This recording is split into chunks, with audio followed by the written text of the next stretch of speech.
Hello friends, मैं comment और AK Singh और आज फिर हम अपने TGT SST की तैयारी करेंगे। और TGT SST की तैयारी में आज आपकी क्लास 7th की पॉलिटिकल साइंस की बुक का लास्ट चैप्टर है, यानी कि 9वां चैप्टर है। और इसके बाद हम क्या करेंगे, ज्योग्राफी, और फिर हम हिस्ट्री को करेंगे।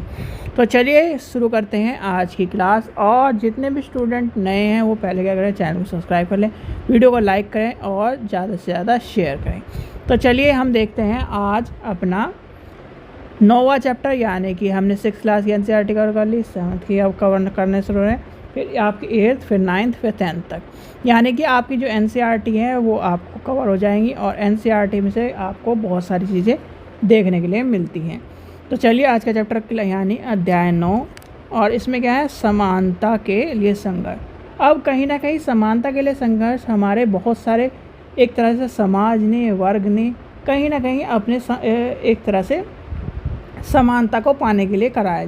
जैसे कि क्या है, पुराने समय पर क्या है, दबे कुचले लोगों को, छोटी जाति के लोगों को, महिलाओं को, और एक तरह से जो इस तरह से यानी कि अमीर गरीब, ये कहीं ना कहीं समानता के लिए संघर्ष करते आए हैं लोग।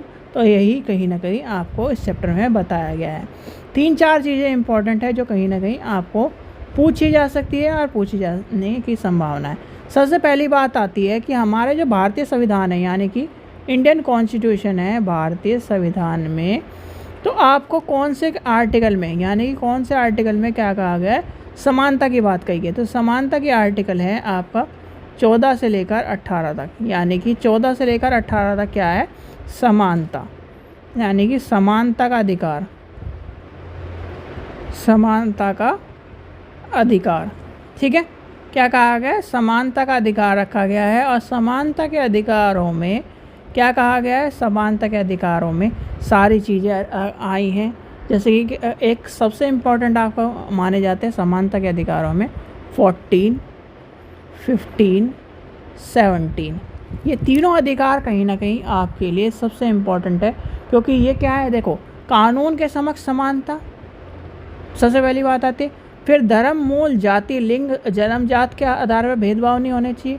और फिर आखिरी में आता है जो कि आपका सबसे ज़्यादा पूछा जाता है, अछूत का अंत, यानी कि असहनशीलता या फिर अछूत का अंत, वो आपसे पूछा जाता है।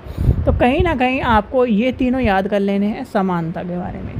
चलिए इस चैप्टर में देखते हैं। इस चैप्टर में 3 चीज़ें इंपॉर्टेंट हैं। जैसे कि आपका पूछा जाता है, इसमें यहाँ पर एक संघर्ष वाला कॉन्सेप्ट रहा है, यानी कि एक संघर्ष वाला कॉन्सेप्ट आपको अभी मैं देखिए, ये है एक क्वेश्चन जो आपको पूछा जा सकता है, तत्व मत्स्य संघ क्या है।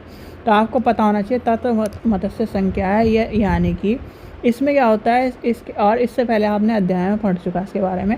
तो ये मछलियों के यानी कि सहकारी समिति का एक संघ है। आपको क्या पूछा जाएगा, किससे संबंधित है, तो आपको पता होना चाहिए सहकारी समिति का एक अंग है। ठीक है, इस चीज़ का ध्यान रखना। चलिए आगे देखते हैं और क्या इसमें इम्पोर्टेंट है। और कहीं ना कहीं जो आपसे क्वेश्चन है आपसे पूछा जा सकता है, जैसे आपको ये दे दिया TMS, यानी TMS क्या है, तो TMS क्या है, तत्व यानी मत्स्य संघ, और किससे संबंधित है, एक तरह से मछलियों के लिए संबंधित है। और जिसमें क्या है, कहीं ना कहीं लोगों ने संघर्ष किया है। और तो ये कहीं ना कहीं चीज़ें इम्पोर्टेंट होती हैं। चलिए आगे चलते हैं इस चैप्टर में और देखते हैं क्या इंपॉर्टेंट है। इसमें कहीं ना कहीं सारी चीज़ें क्या बताई गई हैं इस चैप्टर में, असमानता के बारे में। और असमानता के आपको बता दिया है मैंने, 14, 15, 17, ये तीनों याद कर लेना। और एक क्वेश्चन आपका ये बनता है, और कोई इसमें क्वेश्चन इंपॉर्टेंट नहीं है। ज़्यादा मैं वीडियो लंबी कर दूँ, ये कर दूँ, वो कर दूँ, वो कोई इंपॉर्टेंस नहीं है। क्योंकि जो 4 मिनट की वीडियो, 2 मिनट की वीडियो, तो 2 मिनट की रहेगी भैया, ज़्यादा बड़ी नहीं है। जो ज़्यादा बड़ी होती हैं वो हिस्ट्री ज्योग्राफी की सबसे ज़्यादा बड़ी होती है। आगे जब आप 9th में पहुंच जाओगे तब आपकी पॉलिटिकल की सबसे ज़्यादा वीडियो लंबी हो जाती है। ठीक है बच्चों, चलिए आशा करता हूँ आपको वीडियो पसंद आई। वीडियो पसंद आई तो लाइक करें, चैनल को सब्सक्राइब करें, वीडियो को ज़्यादा से शेयर करें। और कल आपकी नेक्स्ट किताब शुरू होगी, यानी 7वीं की क्लास की ज्योग्राफी शुरू होगी। Thank you.